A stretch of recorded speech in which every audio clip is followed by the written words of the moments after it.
This motorcycle here is Royal Enfield's new Guerrilla 450 Apex, and I've clocked about 800 kilometers on this bike, and I feel that it is Royal Enfield's most fun motorcycle you can buy right now. There are a few cons as well. I'm gonna be giving you guys a very practical review on how it is to own and ride this motorcycle in a tier 1 city like Bangalore, where there is heavy traffic. Is it manageable? And most importantly, we're going to be answering the question, do you need a Guerrilla 450 Apex for your garage? The engine performance on the motorcycle is really good, especially on the sports mode I mean. If you are living in a city with heavy traffic like in Bangalore, just use the street mode where the power is more linear, and it is actually really much more easier to handle the motorcycle in general. Some people do have issue with the 11-liter smaller fuel tank of the motorcycle. Should they have given a larger fuel tank? Yeah, probably. But is it that much of an issue that it makes it a deal breaker? I don't think so. I would still say that the motorcycle is pretty usable. 250 kilometers or something range. But yeah, if that is a deal breaker for you, and you want more range, or you do not like filling petrol regularly in the city, I fill it once every week or so of usage. But if you do not want to fill that regularly, or you're just a really hardcore rider and do not like taking fuel stops, maybe that is a deal breaker for you. Is the bike many? Look at those brakes, man. Look at those brakes. The brakes on the bike are really good, man. Like, especially these front brakes, they're so good. Like, it just stops the bike instantly. Like this auto in front of me does not have brake lights, so I did not realize that this person was stopping, and I had to brake instantly, and the brakes are so good. I think that was the most perfect demonstration of how good these brakes are. Does not matter if you are on throttle or off throttle, the brakes are so good, they are going to stop you.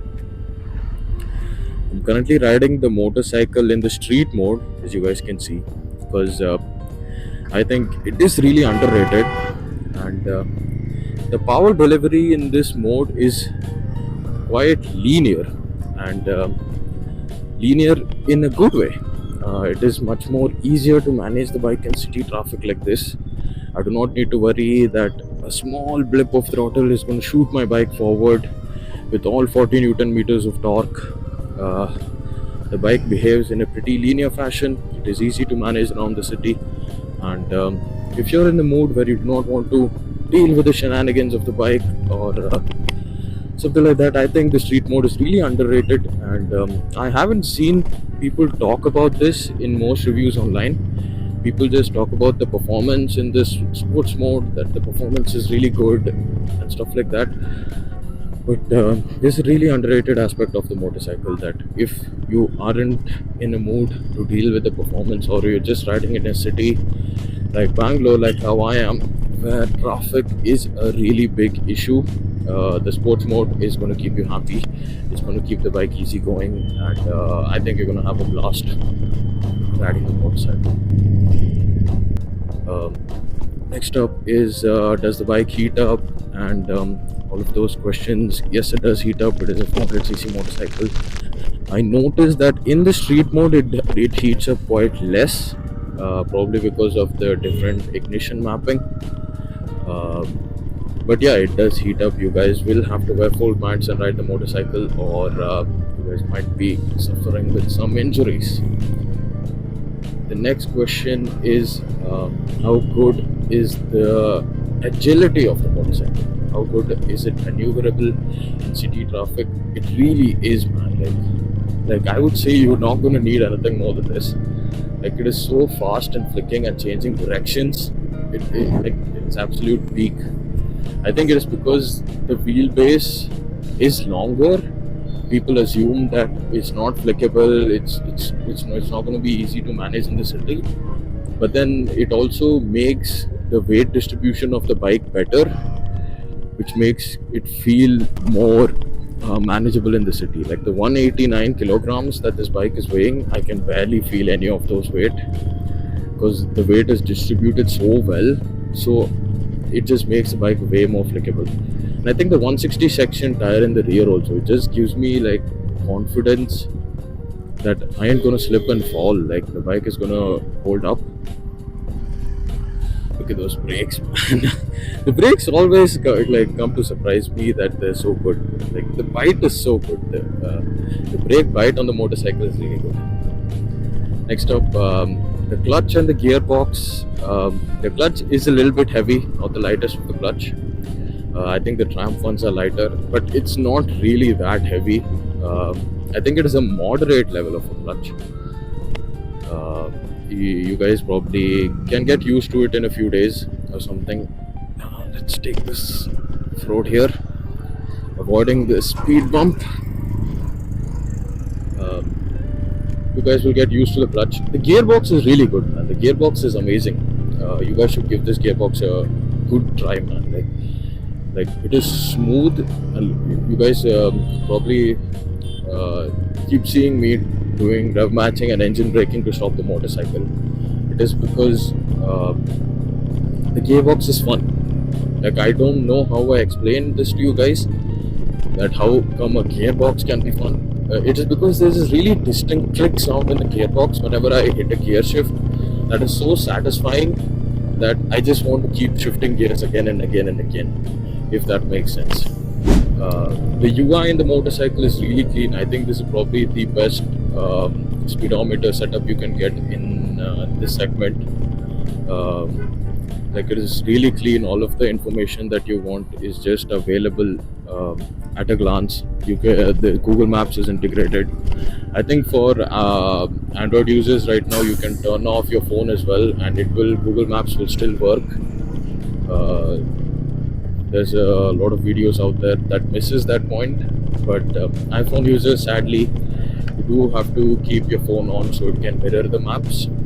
But it's not that big of a deal. Like I have an iPhone 16, and yes, it does drain battery, but only after a lot of use. Like it does drain a good amount of battery, maybe after 2-3 hours of continuous maps use. Next up, how is the exhaust note and the feeling of driving this motorcycle? I would say above 4,000 RPM, the bike really comes to life. Above 3,000 RPM, like right here, the bike is in its power band, and like throttle, you get instant response. This is not the most instant response. The bike is in straight mode. On sport mode, you'll have probably more of a aggressive response. I'm riding it in street mode because I'm talking with you guys, and I'm really not sure if I can focus up on the road and talk together fully properly as of now yet. The power band is from 3000 RPM onwards, as I told you guys. Goes all the way until 7,000 RPM, where I think 7.5k is the limiter. Vibrations start kicking in the handlebar after 6,000 RPM. So yeah, that's something to keep in mind. On the foot pegs, the vibration is really light. If you wear any decent pair of shoes, you're not gonna feel it. Rest everything about the vibrations aspect is there, like normally as your regular motorcycle. Above 6,000 it is there. So good cruising highway speed on 6 gear at like 5,000 RPM might be like 10 kilometers per hour or something. You can have a decent cruising speed. I think at this segment that is pretty acceptable. Like that's like what, borderline like 1,000 RPM away from redlining where the vibrations are kicking in. So that is pretty decent. Good work by Royal Enfield there on the refinement of the motorcycle. Next up is the main heart of the motorcycle, the engine. How good is the engine of the motorcycle? Just give the engine a shot, man. You guys are gonna love it. Instant power. There is so much power that I'm having to use the bike on street mode. I'm having to nerf the motorcycle to use it so that I can focus on talking to you guys and driving the motorcycle as well. It is so fun. Like you really, you're just gonna keep doing pulls again and again and again. Like it is so fun. 40 Newton meters of torque available. I think right from 3000. From like what experience I have riding from the bike. I don't know what the spec sheets are. This is not a spec sheet warrior kind of review, but it is peak, man. I think you guys should definitely give this motorcycle a try. If you're concerned about engine performance or anything like that, I wouldn't be too concerned about it. I think this motorcycle is in the top of the line when it comes to engine performance. The turning radius of this motorcycle is quite large. I just realized as I was doing this U-turn over here that the turning radius is quite large on the motorcycle. It is still manageable. I think it is due to these wider handlebars. I think this is a trade that I would take any day. I would rather have these wider, more comfortable and like more masculine feeling handlebars. I think that couples well with how you sit, like your posture on the motorcycle, where your legs are not like clamped together. And, it's just a very open riding position. Your chest is open, and it just gives you that royal feeling, of what a Royal Enfield motorcycle is intended to give you. With a backing of 40 Newton meters of torque, I know I keep bringing it up, but it is pretty underrated, man. Like it's not that much amount of torque, but it is hella fun. Are the seats comfortable for city ride? 100%. For long ride, I'm not that sure. Like I think after 150, I start giving out. Maybe your bum is stronger and you can manage more. Uh, like upgrade to the rally seats by Royal Enfield if you want really good seats for long rides. I think it's more comfortable for you as well and the pillion as well. We're going to be talking about like the pillion seat comfort on this motorcycle a little bit more in detail. I just want to show you guys how the seat is and why it might not be the best seat for your pillion. And these seats for the pillion actually might be a problem for a few of you. As you can see, the width on these seats is very low compared to the front of the seat. I think this is a better POV. As you can see, the width is pretty less and there is not much space for the pillion to sit on. Combined with the power that this bike is producing, you'll be really scared. I've sat on this bike a couple of times myself on the back, and most of my friends who have sat back there also have the same issue, that they're really afraid that they will probably fall behind and out of the motorcycle. Overall, I think the riding position of the motorcycle is pretty chill. It is not as committed as what you people are thinking.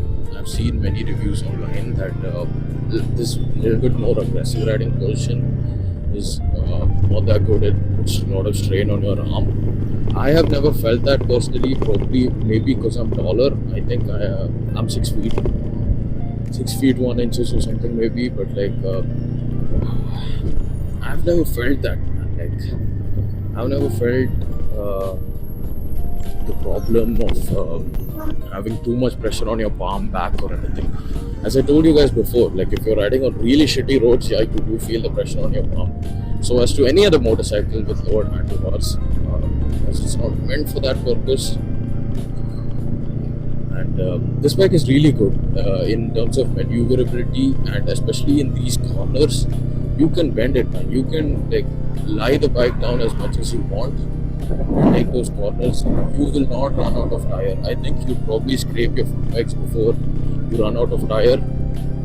I'm not that good at it yet. That's why I'm not going to give you guys a good demonstration of what it is to lie the bike down. But you can probably see online, maybe there are a few people who have lied their bikes down and scrape their foot pegs before the bike has run out of tire.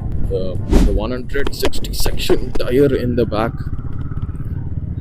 The 160 section tire in the back is really good. Really confident, inspiring, and it adds up to the look of the motorcycle, and it just looks like you are riding a much more higher cc motorcycle. I see like the problem. Like when someone looks at this motorcycle, they do not assume that it's a 450cc. They probably are thinking it is a 650cc. Obviously, guys who know motorcycles and are into motorcycles like me, you also probably know that it is a 450 motorcycle. But if a layman sees it due to the thick tire in the back, they think, wait, they either think that is the tire an aftermarket tire or is this a premium motorcycle? Is it like a 650cc Ducati or something like that? Especially if you get the red one, the Apex Red, I would say it pretty much looks close to that. But yeah, you're never gonna have a small bike feeling. You're never gonna feel that your motorcycle is a small bike. You're always gonna have that big bike feeling. So if you are a person that enjoys having that road presence and big bike feeling, I would say you can go for the Gorilla 550. So finally, who should buy the Gorilla and who should not?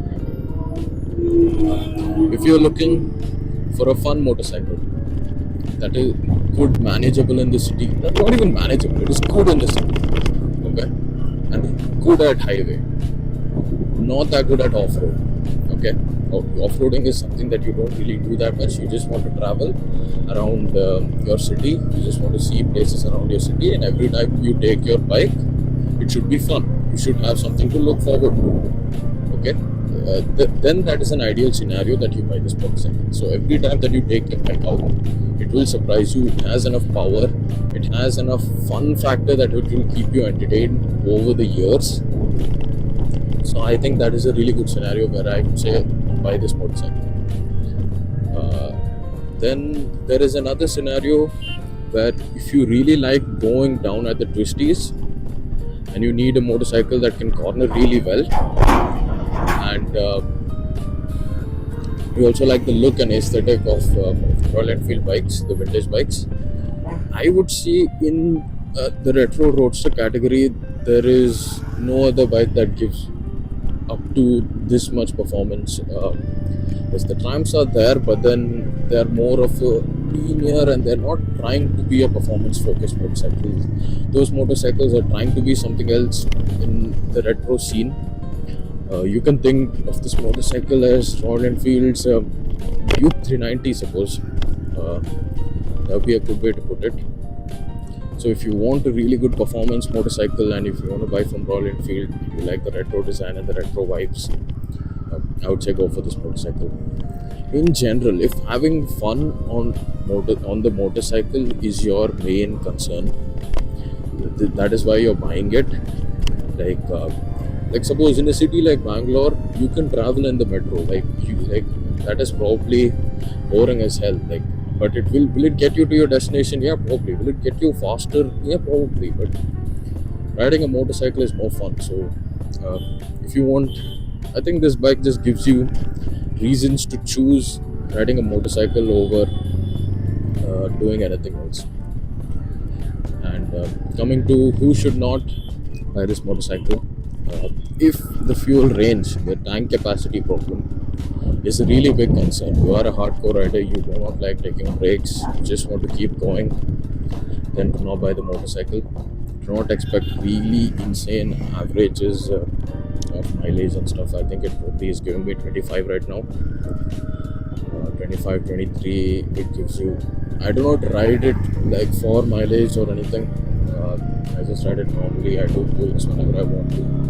I keep it at high RPM because it just sounds good at that RPM. But yeah, if you ride it for mileage, maybe you'll get 27, 28. I haven't seen someone who has gotten 30 in real life. Probably can manage and get 30. But that is there. If mileage is another big concern for you, this is not a small motorcycle. It is a very fuel hungry motorcycle. It will consume a lot of fuel. And realistically, 25 should be your expectation of mileage from this motorcycle. Another type of people who shouldn't buy this are the people who are looking for really good comfort while riding a motorcycle. I think you guys should more go towards the Himalayan if you like this engine and you're looking to buy something in this platform. Because yes, it is pretty comfortable. Is it an upgrade from the commuter motorcycles, the lower cc commuter motorcycles? Yes, definitely it is an upgrade. But is it that much of a big upgrade like what you would get if you are switching to adventure motorcycle, a scrambler motorcycle, or touring motorcycle, no, it is not. Like the suspension is stiff. It's not that stiff. It is stiff compared to these other motorcycles. It is not the worst suspension. It is an upgrade from these commuter motorcycles. Uh, but if you really want that comfortable riding, even through all of these potholes, I would say this bike manages normal potholes and everything really good, no problem. But if you're going for a long tour and the roads get really bad, and even there you do not want to deal with having bad comfort or like bad suspension, then I would say stay away from the Gorilla, because even the seats will not support you in that situation. Just go for an adventure motorcycle or somewhat of a touring motorcycle which has better suspension. Stop! I think the cons are mainly for people who are hyper specific about the category of the motorcycle, or they're probably looking for a motorcycle in a different category and have ended up in the roadster segment of motorcycles. I think the cons are mainly for them. That's it, guys. Thank you for watching. Hopefully the video is pretty decent. This is my first moto vlog slash review kind of a video. Really budget setup and all of that. So let me know if there is something that I can improve on or change that will make the video quality probably a bit better. I'm also not sure if you can hear the motorcycle in this video. I know it is pretty criminal of me that it's a motorcycle review video and you cannot even hear the motorcycle roar, but I was having a little issue setting up the mic where I recorded a whole 40-minute video before this, and there was just so much wind noise from the second mic near the exhaust that it just became like impossible to hear me speak or to hear anything that's going on outside.